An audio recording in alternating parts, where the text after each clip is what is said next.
I want to show you something. These cameras over my shoulder were able to capture this image of the suspect that police are using. The actual attack happened right here at this business. We spoke to the owner, the survivor of this brutal attack.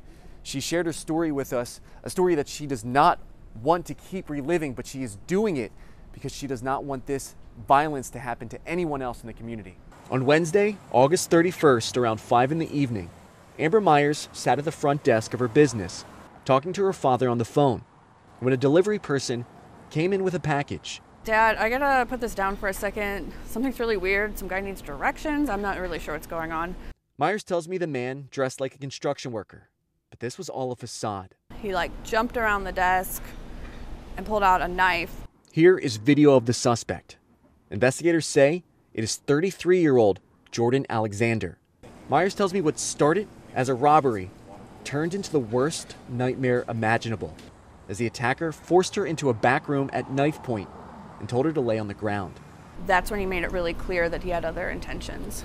And that shocked me because that hadn't crossed my mind yet. I thought this was still a robbery at that point. You're like, how do you get through something like this? Do you pray? Do you pretend you're on the beach and think you're elsewhere?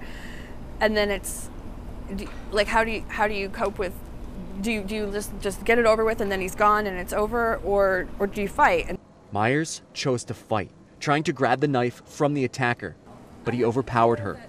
Luckily, a coworker came into the room. I was just like, oh, thank God it's over. The attacker stopped, but also got away, which he is seemingly good at.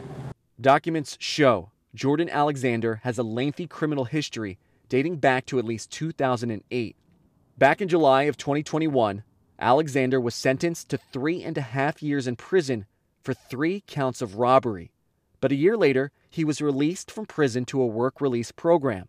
According to the Department of Corrections, Alexander escaped the work release program on August 25th, and police say just a few days later, he tried to rape Myers.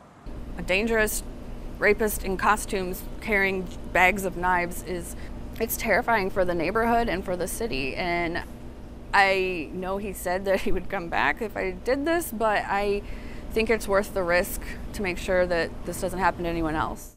The suspect is still on the loose, and possibly the scariest part of this situation is Myers tells me a lot of people in this community say that they have seen Alexander after this attack. Crime Stoppers is offering a reward to anyone who can provide information that leads to an arrest.